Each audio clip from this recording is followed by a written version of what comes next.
The morning sun spilled through the rice paper windows of Hana Tanaka's modest home on the outskirts of Kyoto.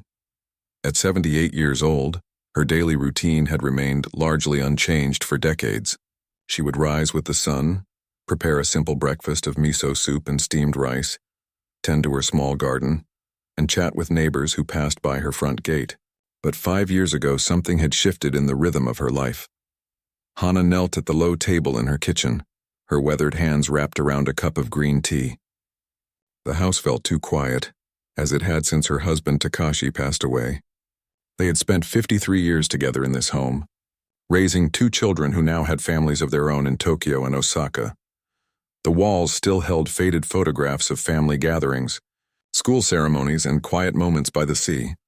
Another day, she whispered to herself, a habit she had developed to fill the silence. After finishing her tea, Hana walked slowly to the small room that had once been her husband's study. The space had transformed over the past 5 years. Gone were the stacks of fishing magazines and old accounting ledgers from Takashi's days running the neighborhood fish shop. In their place stood an upright piano, its dark wood polished to a gentle shine. The piano had been an impulsive decision, one that had shocked her adult children. When they asked what a woman her age needed with a piano, she had simply smiled and said, "Something new to learn before I get old." They had laughed at that, her son Kenji reminding her that 73 was already old by most standards. But Hana didn't feel old inside, especially not when she sat at the piano bench each morning. She lowered herself onto the bench now, wincing slightly at the stiffness in her knees. Arthritis had settled into her joints years ago, making her fingers sometimes swell and ache, particularly in the damp spring mornings. The doctor had suggested she find gentle activities to keep her hands mobile. She doubted he had meant learning to play Chopin. Hana opened her lesson book, turning to the page marked with a faded silk bookmark. The notes still looked like strange little birds perched on wire fences, though less foreign than they had 5 years ago. She placed her fingers on the keys, remembering her teacher's instructions about proper hand position. "Start with your scales," she reminded herself, hearing Yamamoto-sensei's gentle but firm voice in her head. The young music teacher had been hesitant when Hana first walked into the community center 5 years ago, asking about piano lessons. Most of his students were children or teenagers with the occasional young adult. He had never taught someone in their 70s before. "I can pay the full fee," Hana had assured him, mistaking his hesitation for concern about her finances. "My husband left me well provided for." "It's not about the money, Tanaka-san," he had explained. "Learning piano takes many years of practice, and the basics can be frustrating for adults." Hana had straightened her back then, standing as tall as her 5-foot frame would allow. "I have nothing but time, Yamamoto-sensei, and I've waited my whole life for this chance." Something in her determination had convinced him to take her on as a student, scheduling her lesson time right after the elementary school children and before the high school students arrived. Those first months had been humbling. The children would file out of their lessons playing simple tunes with ease, while Hana struggled to coordinate her fingers to play even the most basic melodies. Some of the mothers waiting for their children would watch her with curiosity, whispering behind their hands as the old woman shuffled in for her weekly lesson. But Hana had persisted. Each day she practiced for hours, first learning where each note lived on the keyboard, then how to read the musical language that had always seemed like a secret code. Her fingers, which had spent decades preparing meals, mending clothes and tending gardens, gradually learned this new dance. 1 hour of scales. 1 hour of the new piece and 1 hour of review, she murmured, Organizing her practice as she did each day. Today she began with C major, her fingers moving up and down the keyboard in a slow, deliberate pattern. The arthritis made her 4th finger stubbornly refuse to lift as high as the others, but she had developed her own methods to coax it into cooperation. A hot towel wrapped around her hands before practice, gentle stretches between scales, and sometimes, on the worst days, a pain relief balm that smelled of menthol and herbs. As she moved from scales to the piece she was currently learning, a simplified arrangement of Debussy's Clair de Lune, Hana felt the familiar sense of peace wash over her. The music transported her away from the aches in her joints and the loneliness of her empty home. When she played, she felt connected to something larger than herself, something timeless, The piece was challenging, with delicate runs and complex dynamics that required both technical skill and emotional understanding. Yamamoto-sensei had been surprised when she asked to learn it, suggesting simpler pieces more suitable for her level. But Hana had been insistent. "I heard this music at my granddaughter's wedding," she had explained. "It made me cry with its beauty. Before I die, I want to create that beauty with my own hands." He couldn't argue with that. Now, as her fingers moved through the opening measures, she frowned at a particularly difficult passage. Her left hand needed to sustain a chord while her right played a gentle melody above it. After 3 unsuccessful attempts, she sighed and reached for the pencil she kept on the piano to make notes in the margin of her music. "Practice this section separately," she wrote, just as Yamamoto-sensei often noted in her lesson book. A gentle knock at the door interrupted her practice. Hana glanced at the clock, nearly noon already. Time always seemed to slip away when she was at the piano. She opened the front door to find her neighbor, Mrs. Watanabe, holding a small container. "I made too much nikujaga," the 65-year-old woman said, offering the container of meat and potato stew. "I thought you might enjoy some for your lunch." Hana accepted the gift with a bow. "How thoughtful of you. Please come in for tea." Mrs. Watanabe slipped off her shoes at the entryway and followed Hana inside. As they passed the piano room, she paused. "I heard you playing earlier. That foreign music sounds so difficult," Hana smiled. "It is. But difficult things can bring the greatest joy, don't you think?" They settled at the kitchen table while Hana prepared tea. Mrs. Watanabe was one of the few neighbors who never seemed to find Hana's late-in-life piano studies strange. Perhaps because she had also found a new passion after her husband's death. In her case, pottery classes at the same community center where Hana took her lessons. "My grandson is coming to visit this weekend," Hana mentioned as she served the tea. "He's studying music at Tokyo University." "Ah, so that's where you get your musical talent from," Mrs. Watanabe said. Hana laughed, the sound brightening her small kitchen. "I have no talent, only determination. Kenji is the one with real gift. He plays the violin beautifully. Will you play for him when he visits?" The question made Hana pause, her teacup halfway to her lips. "I hadn't thought to. My playing is still so elementary compared to what he hears every day." "But he's family," Mrs. Watanabe said simply. "Family appreciates the effort, not just the result." Later that afternoon, after her neighbor had left and the lunch dishes were washed and put away, Hana returned to the piano. Her conversation with Mrs. Watanabe had planted a seed in her mind. Perhaps she could play for Kenji when he visited. Not the Debussy, that was still far too challenging, but maybe one of the simple Japanese folk songs she had mastered last year. The thought both terrified and excited her. She had never played for anyone except Yamamoto-sensei. The piano had been her private joy, a conversation between herself and the composers whose work she laboriously learned to interpret. As the afternoon sun cast long shadows across her piano, Hana turned to the folder where she kept her completed pieces. She pulled out Sakura, a traditional melody that spoke of cherry blossoms and the fleeting beauty of spring. It had been one of the first pieces she had played from beginning to end without stopping. Her fingers found the familiar keys, and the sweet, simple melody filled the room. She played it through once, then again, closing her eyes and allowing muscle memory to guide her hands. When she finished, she was surprised to feel tears on her cheeks. The song always reminded her of picnics under the cherry trees with Takashi and the children when they were young.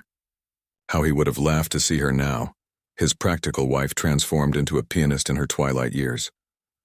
"Are you watching, old man?" she whispered to the empty room. "I've found something new to love." That evening, as she prepared for bed, Hana's phone rang. It was Kenji confirming his visit that weekend. "I have news, grandmother," he said, his voice excited even through the phone's tiny speaker. "There's a community talent showcase coming to Kyoto next month. It will be broadcast on local television." "That sounds wonderful," Hana replied, not understanding why he seemed so animated about a local show. "I think you should enter," Kenji said. The suggestion was so unexpected that Hana laughed. "Me? An old woman who has played for less than 5 years? Among talented young people? Don't be silly. I'm serious, grandmother. The showcase is about sharing passion, not just skill. And when you told me about learning Clair de Lune, I thought..." "That piece is far from performance ready," Hana interrupted. feeling a flutter of anxiety at the mere thought of playing in public. Then we have a month to get it ready, Kenji said, his tone leaving no room for argument. I'll help you when I visit. And I've already spoken to Yamamoto-sensei. He thinks it's a wonderful idea. After they hung up, Hana sat on the edge of her bed, her heart pounding in a way it hadn't in years. The thought of performing on a stage, under lights, in front of an audience, it was terrifying. And yet beneath the fear she felt something else stirring, a tiny spark of excitement, of possibility. She thought of the piano in the next room, waiting patiently for her return in the morning. 5 years ago, she had been a woman who had never touched a piano key. Now she was a woman whose grandson believed she could perform on television. One step at a time, she told herself, echoing the advice she had given her own children and grandchildren over the years, just one note after another. As she lay in bed that night, instead of counting sheep, Hana ran through the notes of Clair de Lune in her mind, her fingers moving slightly against the blanket as if playing an invisible keyboard. Tomorrow she would begin preparing for something she had never imagined possible. Performance that would change everything. The weekend of Kenji's visit arrived, with clear skies and a gentle breeze that sent cherry blossom petals drifting through Hana's garden like pink snow. She had spent the morning cleaning the already spotless house and preparing her grandson's favorite foods, crispy vegetable tempura, miso-glazed eggplant, and the sweet red bean mochi he had loved since childhood. By mid-afternoon, Hana found herself checking the clock every few minutes. Kenji's train from Tokyo was scheduled to arrive at 4:15, and he had promised to come straight to her house. She had not seen him in nearly 6 months, though they spoke on the phone every Sunday evening. At 22, Kenji was in his final year at the university's prestigious music program, his violin skills having earned him a scholarship that made his late grandfather immensely proud. At precisely 4:42, Hana heard the familiar sound of the garden gate opening. She hurried to the door, smoothing her hair with one hand, and opened it just as Kenji reached the top step. "Grandmother," he beamed, setting down his bags to embrace her.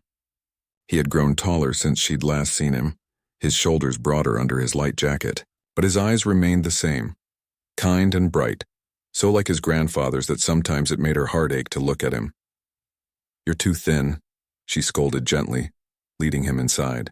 "Do they not feed you at that fancy school?" Kenji laughed, slipping off his shoes at the entryway. "I eat plenty. It's all the practicing that keeps me thin.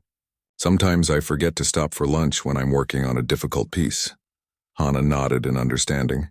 She had experienced the same thing, time slipping away unnoticed when she was at the piano, emerging hours later with stiff joints but a satisfied mind. After a meal that Kenji praised enthusiastically, they settled in the small sitting room with cups of fragrant tea. Hana could sense her grandson was excited about something. He had that same barely contained energy she remembered from when he was a boy about to share a secret. "So," he finally said, setting down his teacup, "let's talk about the showcase." Hana felt her stomach tighten. She had hoped he might have forgotten about his impulsive suggestion. "Kenji, I've been thinking. It's very sweet of you to believe I could perform. But before you say no," he interrupted, pulling a colorful flyer from his bag. "Just look at what this is." He smoothed the paper on the low table between them.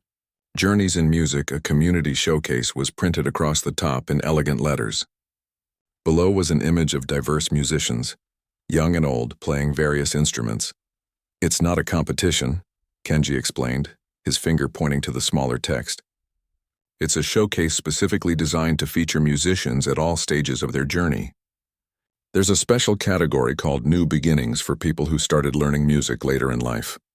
Hana studied the flyer, her resistance softening slightly.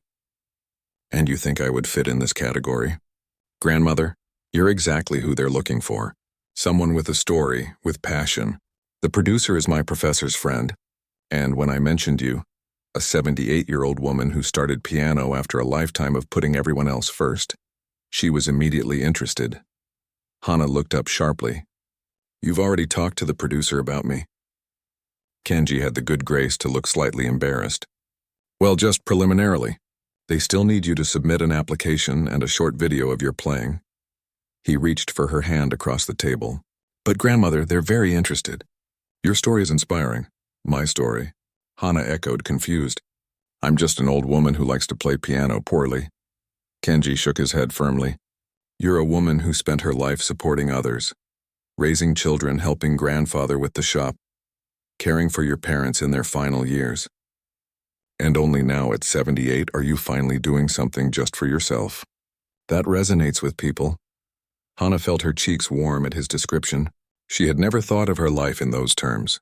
She had simply done what needed to be done, what was expected of her as a daughter, wife, and mother in her generation.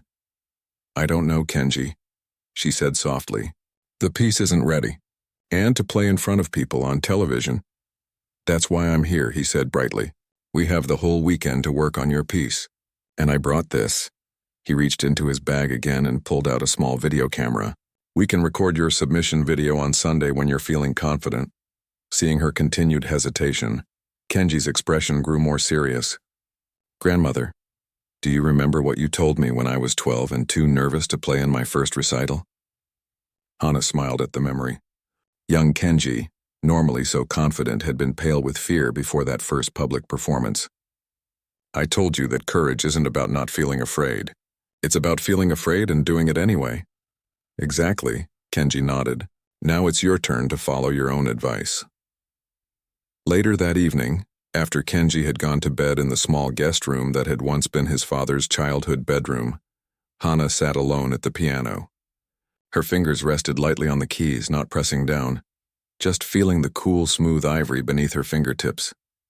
Could she really do this? Perform in front of strangers with cameras recording her every mistake? She began to play softly, mindful of her sleeping grandson. The opening notes of Clair de Lune filled the quiet room, hesitant at first, then growing more confident as she lost herself in the familiar melody. The piece was beautiful even in its simplified arrangement, with its gentle rises and falls like ocean waves.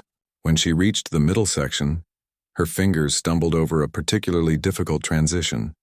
She stopped, took a breath, and tried again. Better, but still not smooth. That's the part we'll focus on tomorrow, came Kenji's voice from the doorway. He stood there in his pajamas, his hair tousled from the pillow. I'm sorry if I woke you, Hana apologized. He shook his head. I wasn't asleep yet, and I've always loved listening to you play. Even with all the mistakes? Especially with the mistakes, he smiled. They show you're learning, growing. That's what music is about, the journey. The next morning after breakfast, Kenji sat beside Hana on the piano bench. Though his instrument was the violin, he had taken piano lessons as a child and had a solid understanding of technique. Let's start with your hand position, he suggested, gently adjusting her wrists to create a more relaxed curve in her fingers. You're tensing up here, which is making these transitions harder than they need to be. They worked through the morning, taking breaks when Hana's arthritis made her fingers too stiff to continue. Kenji was a patient teacher, breaking down difficult passages into smaller sections, creating simple exercises to help with the challenging transitions. You know, he said during one of their breaks, as they sipped tea in the garden. When I told my professor about you learning piano, he was fascinated. He said most people your age wouldn't have the courage to start something so challenging. Hana laughed softly. It's not courage. It's stubbornness. Your grandfather always said I was the most stubborn woman in Kyoto. Grandfather would be so proud of you, Kenji said, his eyes growing misty. He always said you had a musical soul, the way you hummed while you cooked and always had the radio playing folk songs. Hana felt a warmth spread through her chest at the memory. Takashi had indeed loved music, though he never played an instrument himself. He had been her most enthusiastic supporter when she first mentioned taking lessons, even as their children expressed skepticism. I wish he could have heard me play, she said quietly. Kenji touched her hand. He does, grandmother. I'm sure of it. By Sunday afternoon, they had worked through the entire piece at least a dozen times. Hana's playing wasn't perfect. There were still hesitations in the difficult sections and occasionally a wrong note, but there was a fluidity to her performance that hadn't been there before. I think you're ready to record, Kenji announced. He had set up the camera on a small tripod facing the piano. Just play it through once without stopping, no matter what happens. Remember, this isn't about perfection. Hana nodded, her mouth suddenly dry. Even though it was just Kenji watching, knowing that others would view the recording made her palms sweat. She wiped them discreetly on her skirt before positioning her hands over the keys. Whenever you're ready, Kenji said softly. pressing the record button. Hana closed her eyes for a moment, gathering herself. Then she began to play. The first notes came easily, a gentle introduction that she had practiced countless times. As she moved into the main theme, she thought of cherry blossoms falling, of Takashi's smile, of Kenji as a small boy listening wide-eyed as a street musician played in the park. When she reached the difficult middle section, she felt her fingers tense, but she remembered Kenji's advice about relaxing her wrists. The transition wasn't perfect, but she moved through it without stopping, the melody continuing its delicate journey. By the time she reached the final notes, Hana had forgotten about the camera. She was playing for herself, for Takashi, for the joy of creating something beautiful after a lifetime of practical concerns. As the last note faded, there was a moment of complete silence. Then Kenji whispered, "Grandmother, that was beautiful." Hana opened her eyes, surprised to find them damp with tears. "Was it good enough?" "It was perfect," he said firmly. "Not because you didn't make mistakes, but because you played with your heart." That evening, they watched the recording together on Kenji's laptop. Hana was startled by the image of herself at the piano, back straight, eyes intense with concentration, her weathered hands moving across the keys with unexpected grace. She looked different than she imagined herself, more dignified, more capable. "I'll submit this tonight," Kenji said, already typing information into an online form. "The showcase is in 3 weeks. They'll notify selected performers next week." "And if they don't select me?" Hana asked. Kenji smiled. "Then we've still had a wonderful weekend of music together." "But they will," he added with confidence. "Your story is too good to pass up." As they finished the application, Hana felt a strange mixture of fear and excitement. For decades, her life had followed a predictable pattern. Now at 78, she was stepping into the unknown, putting herself forward in a way she never had before. A week later, Hana was tending to her garden when her phone rang. She wiped her hands on her apron before answering. "Grandmother," Kenji's voice burst through the speaker. "Check your email. They've selected you for the showcase." Hana's heart seemed to stop for a moment, then resume at double speed. "Are you certain?" "Yes. You'll be performing in the New Beginnings segment. They loved your story and your playing. They said your performance had authentic emotion that can't be taught."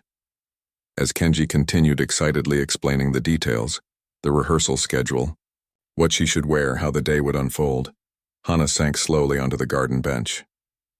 This was really happening. She, Hana Tanaka, at 78 years old, would be performing on a televised music showcase. "Grandmother, are you still there?" Kenji asked when she hadn't responded. "Yes," Hana said softly.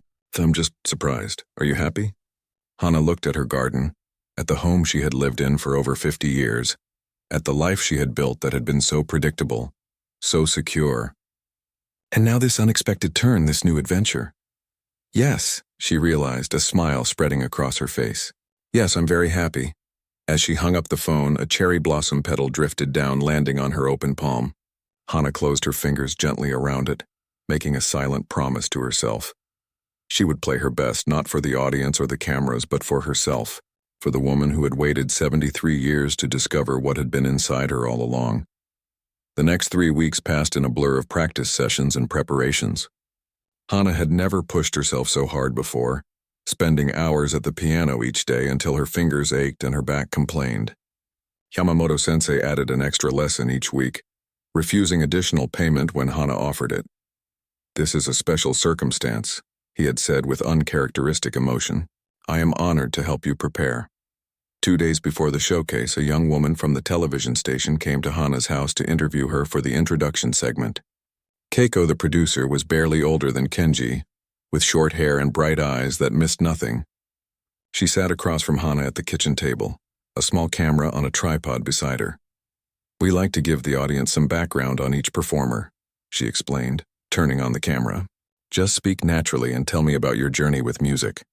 Hana smoothed her skirt nervously. "What should I say?" Keiko smiled encouragingly. "Start with why you decided to learn piano so late in life." Hana took a deep breath and began to speak about Takashi, about the quiet in the house after he was gone, about the piano she had always admired but never touched. As she spoke, the story of her late-blooming passion flowed more easily than she expected. The first time I played a song all the way through without stopping, Hana confessed, I cried like a child. It was just a simple folk tune, but I had created something beautiful with my own hands. When the interview finished, Keiko switched off the camera with a satisfied nod. That was perfect, Tanaka-san. Your story will touch many hearts. She hesitated, then added, I should warn you, though, the judges on our panel can be quite direct with their feedback.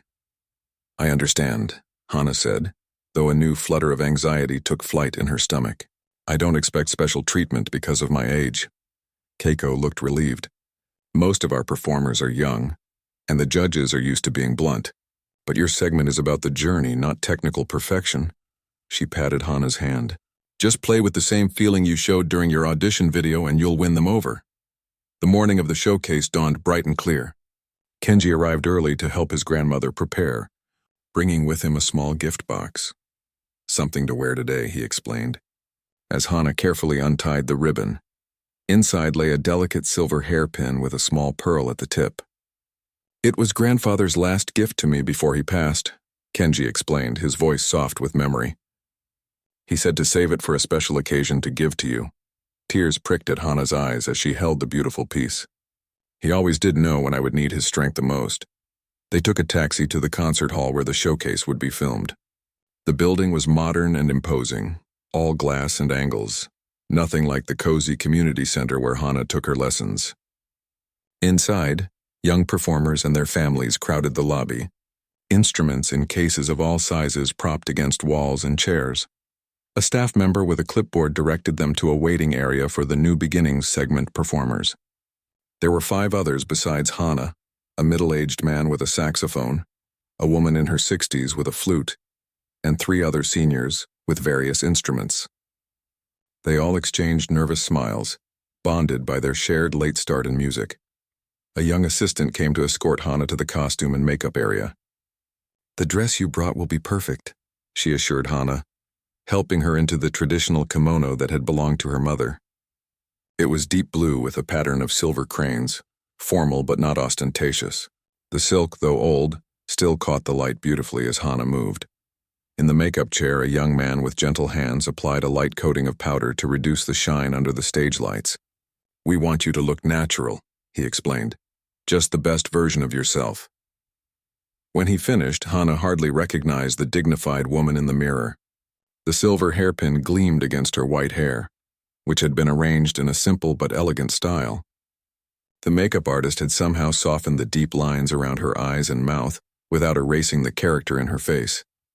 Tanaka-san, called another assistant, poking her head through the door. They're ready for you backstage. You'll be performing 4th in your segment. Kenji met her in the hallway, his eyes widening when he saw her transformation. Grandmother, you look beautiful, he said, offering his arm for support. Backstage was a flurry of activity, technicians with headsets rushing past, stagehands moving equipment, performers doing last-minute practice runs or breathing exercises. Hana was led to a small area with chairs where she could watch the performances on a monitor before her turn. The New Beginnings segment started with a brief introduction from the host, highlighting the courage of those who begin musical journeys later in life. Then Keiko's voice narrated over footage from Hana's interview, showing glimpses of her home and her practicing at the piano. At 78, Hana Tanaka reminds us it's never too late to pursue a passion. Keiko's voiceover concluded. Today she'll perform Debussy's Clair de Lune, a piece she began learning to honor her late husband's memory. The first 3 performers in her segment played well, each receiving polite applause and mixed feedback from the panel of 3 judges seated at a table facing the stage. The judges, a stern-looking older man who had once conducted a famous orchestra, a middle-aged woman who taught at the conservatory, and a younger man who had won several international competitions, offered critiques that were honest but generally encouraging. All too soon it was Hana's turn. The assistant guided her to the stage entrance, whispering last-minute instructions about where to bow and how to acknowledge the judges. Remember to breathe, Kenji whispered, giving her hand a final squeeze before she was led away. The stage lights were brighter than Hana had expected, making it difficult to see the audience. She could just make out the judges' table and the glint of cameras beyond. The grand piano at center stage was much larger than her upright at home, its polished surface reflecting the lights like a black mirror. Hana made her way carefully across the stage, conscious of every step in the unfamiliar surroundings. She bowed to the audience, then to the judges before seating herself at the piano bench. The seat was higher than she was used to, and it took a moment to adjust it to the right height. As she settled her hands above the keys, she noticed they were trembling. She took a deep breath, trying to center herself as Yamamoto-sensei had taught her, but the silence of the expectant audience pressed against her, making her heart race uncomfortably. She began to play, her fingers finding the familiar opening notes. But something was wrong. The sound was louder, more resonant than on her piano at home. The difference threw off her timing, making the notes sound hesitant and uneven. In her nervousness, Hana pressed too hard on a key, creating a jarring sound that echoed through the silent hall. She flinched, losing her place in the music. After a moment's pause, she started again from the beginning, her cheeks burning with embarrassment. From the judges' table came a sound, a barely suppressed snicker. Hana's eyes darted up to see the younger male judge leaning over to whisper something to the woman beside him. The woman's lips curled in a poorly concealed smile, her eyes rolling slightly. The older judge was writing something on his notepad, shaking his head with a frown of disappointment. A murmur rippled through the audience. Hana could feel their pity, their second-hand embarrassment for the old woman struggling on stage. Her fingers froze above the keys as panic washed over her. From the corner of her eye, she could see a camera moving closer, capturing her moment of failure. The red recording light seemed to mock her, documenting her humiliation for everyone to see. For a heartbeat, Hana considered standing up and walking off the stage. She could apologize, claim her arthritis was bothering her, anything to escape the scrutiny and judgment. No one would blame an elderly woman for backing out. The thought of Takashi stopped her. Her husband had never run from a challenge, not when his fish shop was struggling, not when their son had rebelled as a teenager, not even when facing his final illness. "Face forward, Hana," he would say. "That's where the future lies." And there was Kenji, watching from the wings, his face a mixture of concern and encouragement. She couldn't disappoint him, not after all his faith in her. Hana closed her eyes, shutting out the judges, the audience, the cameras. She thought of her small home, of practicing in the early morning light, of the joy she found in coaxing beauty from the instrument despite her limitations. She began again, from the very beginning. This time she played not for the judges or the audience, but for herself. For Takashi, for the girl she had been who had loved music but never had the chance to create it. Her fingers still shook, but now they shook with emotion rather than fear. She missed notes, her timing was imperfect, but she continued, letting the melody tell its story through her imperfect hands.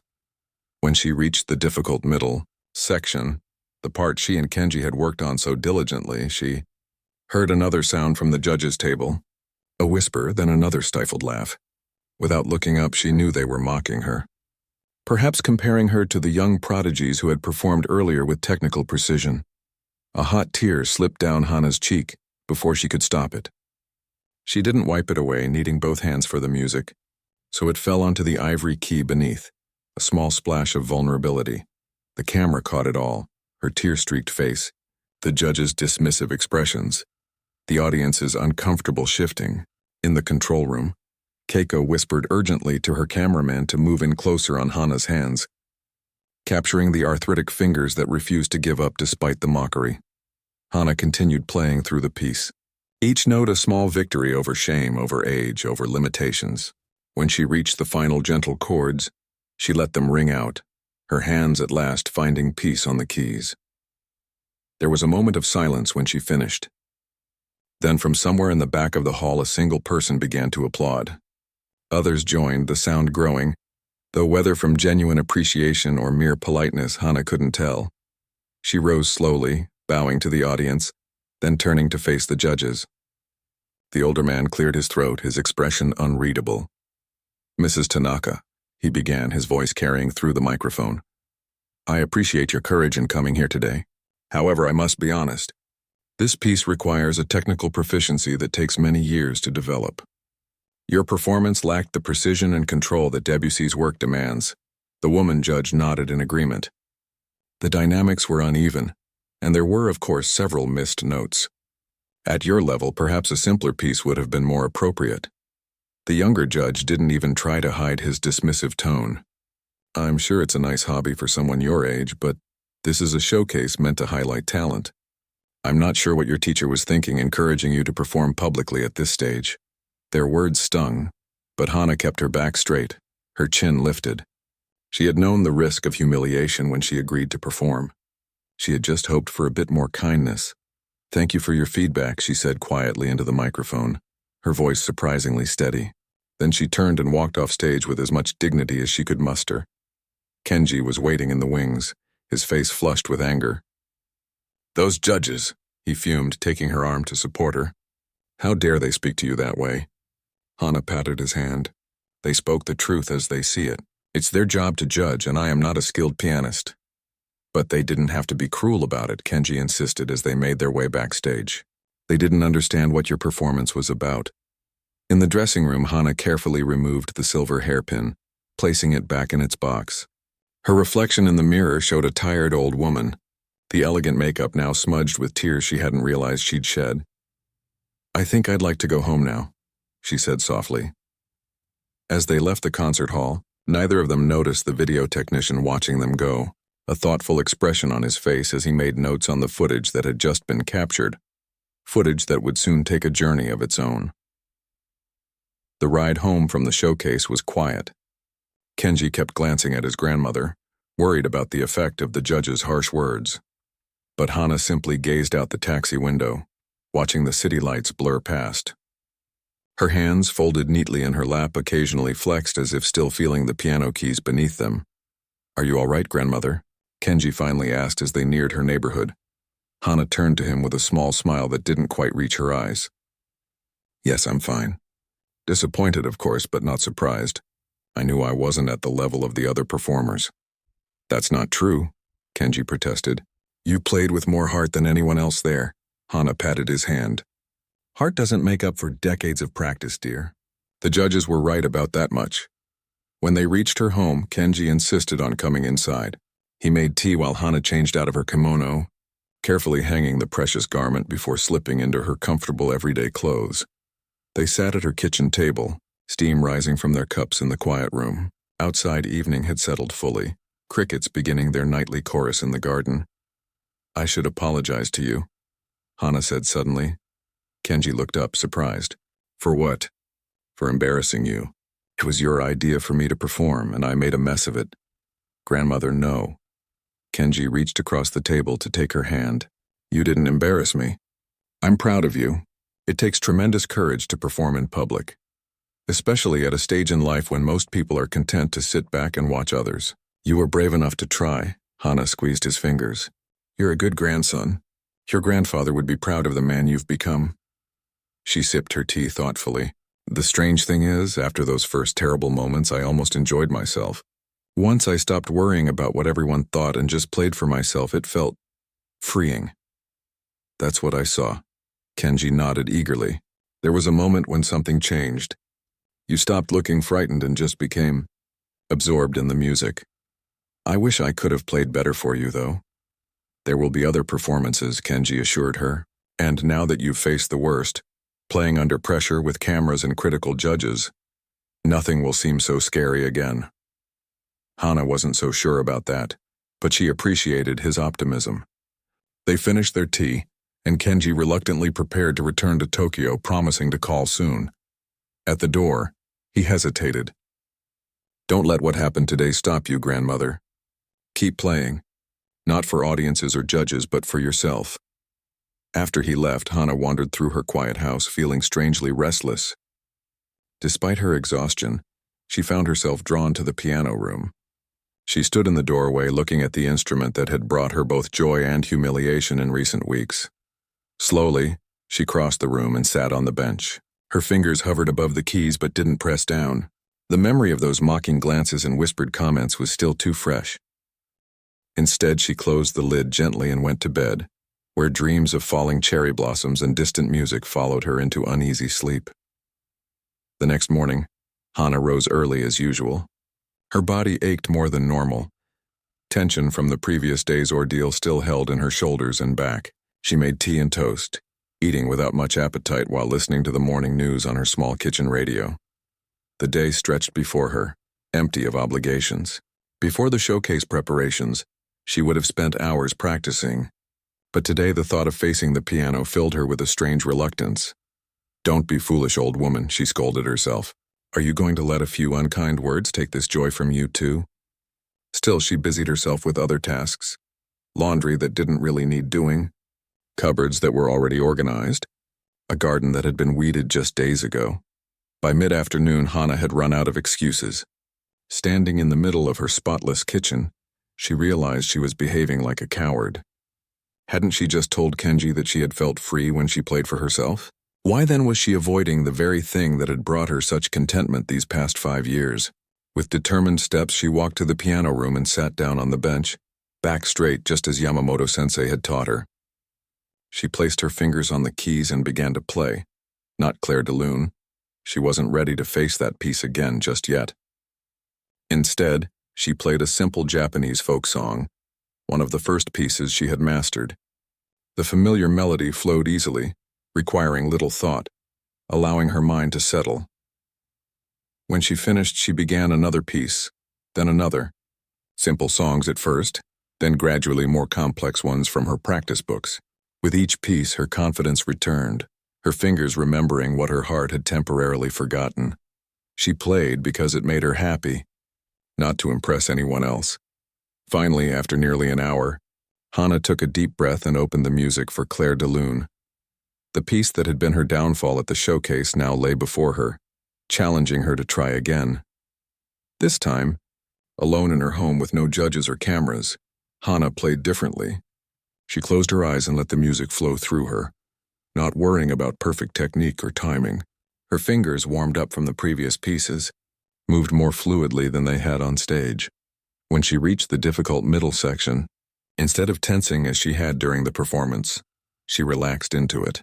She missed a few notes, fumbled a transition, but continued on, letting the essence of the piece, its dreamy, moonlit quality, emerge despite the imperfections. As the final notes faded in her small practice room, Hana felt a deep sense of peace. Yes, she had been humiliated at the showcase, but she hadn't lost her love for the music. That at least was still hers. The phone's sharp ring startled her from her thoughts. Probably Kenji calling to check on her, she thought, hurrying to answer before it stopped. "Tanaka residence," she answered. "Is this Hana Tanaka?" asked an unfamiliar male voice. "Yes, speaking. Mrs. Tanaka, this is Takahashi from Channel 8. I was the video editor for yesterday's music showcase." Hana's stomach tightened. Why would the video editor be calling her? "Yes? I'm calling because—" He paused, seeming to choose his words carefully. "Something unusual has happened with the footage of your performance." Hana's hand gripped the phone tighter. "What do you mean?" "After the recording ended yesterday, I was assigned to edit the segments for broadcast. When I came to yours, I noticed something extraordinary. I've been editing music performances for 15 years, and I've never seen anything quite like it." "I don't understand," Hana said, confused. "My performance was poor. The judges made that very clear." "That's just it," Takahashi continued, his voice growing animated. "Technically, yes, there were mistakes. But when I played back the middle portion of your performance after you started over, when you closed your eyes, there was a quality to your playing that was remarkable." The camera caught something the judges missed. Hana sat down slowly in her kitchen chair, trying to make sense of what the man was saying. "I showed the footage to my producer," Takahashi continued. She was equally struck by it. "We've decided to feature your segment in a special way when the showcase airs next week." "But the judges' comments were so negative," Hana protested. "Won't that be embarrassing to broadcast?" "Actually, their reaction is part of the story," Takahashi explained. "The contrast between their technical critique and what our cameras captured, the emotion in your playing. The way your whole expression changed halfway through. It's compelling viewing." Hana wasn't sure how to feel about this. The thought of her moment of humiliation being broadcast was uncomfortable, but Takahashi sounded so sincere in his appreciation of her playing. "We would like your permission to present your segment in full," Takahashi continued, "including the judges' comments and your restart. We feel it tells an important story about music. that technical perfection isn't the only measure of a meaningful performance. Hana was silent for a moment, considering. Finally, she asked, "What exactly did you see in the footage that the judges didn't see in person?" Takahashi's voice softened. "Authenticity, Mrs. Tanaka. When you restarted after the initial mistake, something changed. You stopped trying to be perfect and just played." There was a moment. He paused, searching for words. "When you reached the climax of the piece, you were completely transported. Your face showed such peace, such connection to the music. The camera caught a tear falling onto the keys. It was beautiful." Hana remembered that moment, when she had decided to play for herself rather than for the judge's approval. She hadn't realized it had been visible to others. The contrast between the judge's dismissal and what our cameras captured is what makes this special. Takahashi continued, "We believe viewers will connect with your story. A woman who found her passion late in life and plays not for acclaim but for the pure joy of it." Put that way, Hana could see the value in sharing her experience, even the painful parts. Perhaps someone watching might be inspired to try something new, regardless of age or fear of judgment. "You have my permission," she said finally. "Thank you." "Mrs. Tanaka," Takahashi said, relief evident in his voice, "I believe many people will be moved by your performance." After hanging up, Hana returned to her piano, curious now about what Takahashi had seen in her playing. She began Clair de Lune once more, trying to recapture that feeling of surrender to the music. This time, as she played, she didn't judge her performance or worry about mistakes. Instead, she thought about what the piece meant to her, the moonlight on water, the peaceful nights sitting on the porch with Takashi, the gentle way time had of healing even the deepest wounds. Her fingers moved across the keys with newfound confidence. The piece wasn't perfect, it never would be, not with her late start and arthritic hands, but it was honest. It was hers. When the showcase aired the following week, Hana watched alone in her living room, too nervous to invite anyone to join her. The first segment showed the younger performers, then the other New Beginnings participants, all receiving varying degrees of praise and constructive criticism from the judges. Then it was her turn. Hana braced herself as her introduction played, showing glimpses of her home and her daily practice routine. The camera cut to her walking onto the stage in her mother's kimono, the silver hairpin catching the light as she bowed. Her initial mistake was there, the jarring note followed by her visible distress. The camera caught the judges' reactions, the whispers, the eye roll, the dismissive headshake. Hana winced, reliving the mortification of that moment. Then came her restart. The camera zoomed in on her face as she closed her eyes, shutting out the audience and judges. Something subtle but unmistakable changed in her expression. A shift from fear to determination, from seeking approval to finding her own truth in the music. As she played, the camera moved between her face, her hands, and the judges. The contrast was striking. While her fingers sometimes stumbled, her face showed complete absorption in the music, a profound connection to something beyond technique. Meanwhile, the judges watched with expressions ranging from boredom to mild disdain, clearly missing what the camera was capturing. When she reached the middle section, the part she and Kenji had worked on so diligently, the camera pulled in tight on her hands. Her gnarled fingers, evidence of a long life of work and recent arthritis, moved with unexpected grace across the keys. The tear that fell was captured in slow motion, landing on a white key like a small diamond before being absorbed into the ivory. As the piece concluded and she rose to receive the judge's criticism, the camera lingered on her dignified posture, her acceptance of their words without argument or excuse. The segment ended with a shot of Hana walking off stage, head held high despite the judge's dismissal, followed by a brief statement. Hana Tanaka began playing piano at age 73. She practices daily not for acclaim or recognition, but for the joy music brings to her life. Her performance reminds us that true artistry comes not just from technical skill, but from the heart's connection to music. As the program moved on to the next performer, Hana sat motionless, stunned by what she had just witnessed.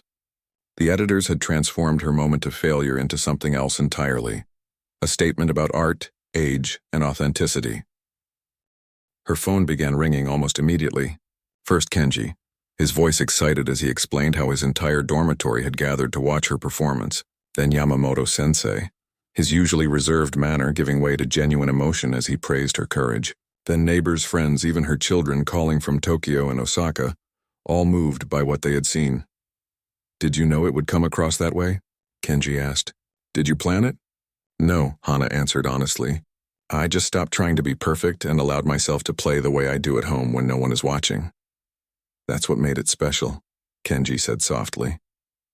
"Everyone could see that you weren't playing for the judges or the audience. You were playing for yourself, for the pure love of the music."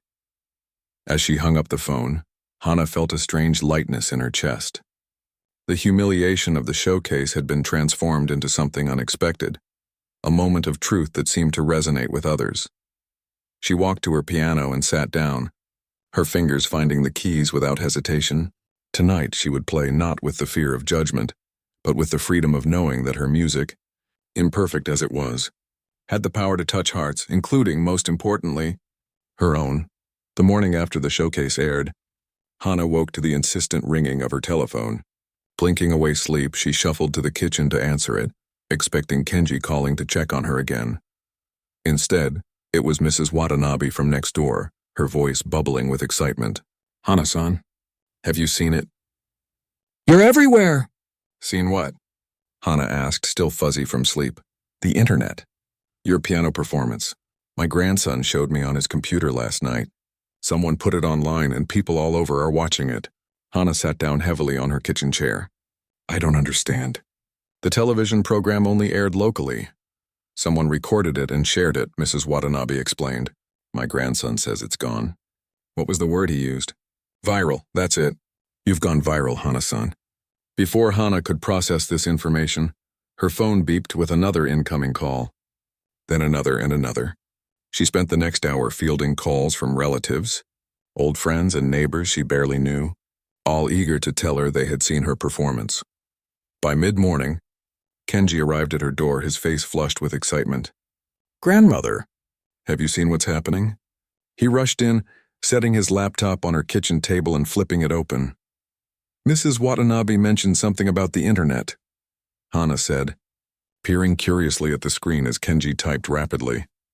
"Someone from the production team must have uploaded your segment," Kenji explained. "Look at this." He turned the screen toward her. A video titled 78-year-old beginner pianist silences mockery with beautiful performance filled the page. Below it was a number that Hana could hardly comprehend. 2.3 million views. 2 million people have watched me play? She asked, disbelieving. "And that's just in the last 18 hours, Kenji nodded. "It's being shared everywhere. Look at the comments."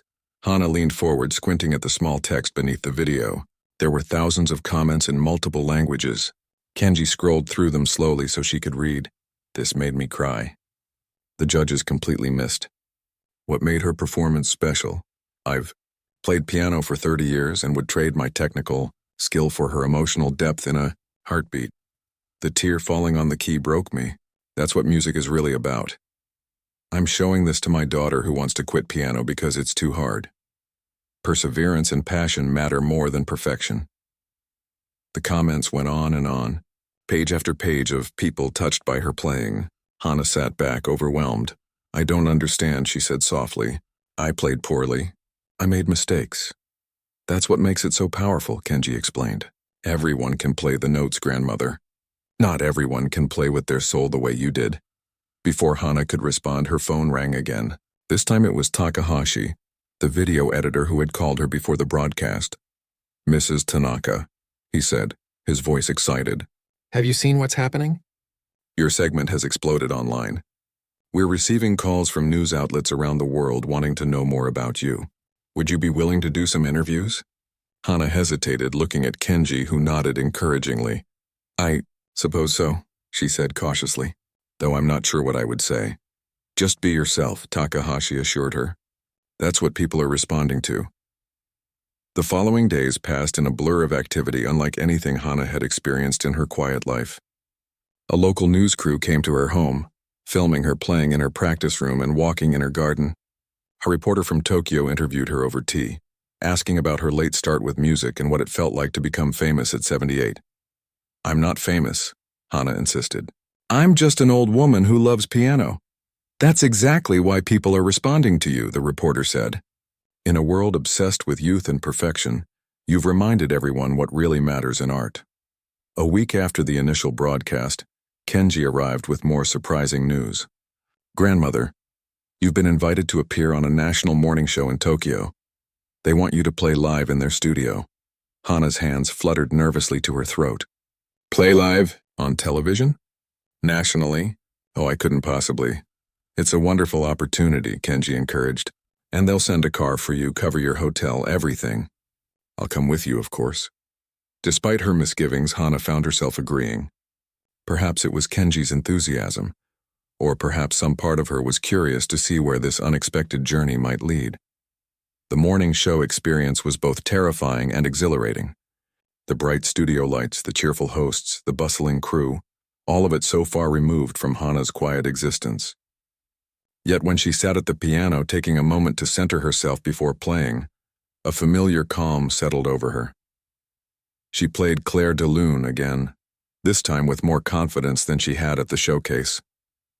There were still imperfections. Her arthritic hands couldn't help that. But she played with the same emotional openness that had touched so many viewers. When she finished, the studio audience burst into applause. The hosts wiped away tears as they joined her for an interview, asking how it felt to become an inspiration to millions. I'm still trying to understand it, Hana admitted. I never expected anyone to value my playing. I began learning piano simply to fill the silence in my home after my husband passed. It was something just for me, a small joy in my everyday life. And what would you say to others who might be hesitating to try something new later in life? One host asked. Hana thought for a moment. I would say, time will pass anyway. You can spend it wishing you had tried, or you can spend it learning, even if progress is slow. The joy is in the journey, not just the destination. Her simple wisdom seemed to resonate. Clips from her interview spread online, joining the original performance video and reaching people around the world. Invitations began pouring in to perform at community events, to speak at senior centers, to share her story at music schools. Hana accepted some and gently declined others, careful not to overwhelm herself. One evening, as she sat with Kenji reviewing the latest batch of requests, an email caught his attention. Grandmother, look at this one. It's from the International Piano Society. They're hosting a special concert called Music Without Boundaries, featuring pianists from diverse backgrounds and experiences. They want you to be their honored guest performer. Me? Among real pianists? Hana shook her head. I would be so out of place. That's the point, Kenji explained, reading further. The concert celebrates the universal language of music beyond technical mastery. They specifically mention how your performance demonstrated that emotional connection can transcend conventional standards. Yamamoto-sensei, when consulted, was adamant that she should accept. This is not about technical comparison, Tanaka-san. This is about representing something important, that music belongs to everyone, not just those who start young or master technique perfectly.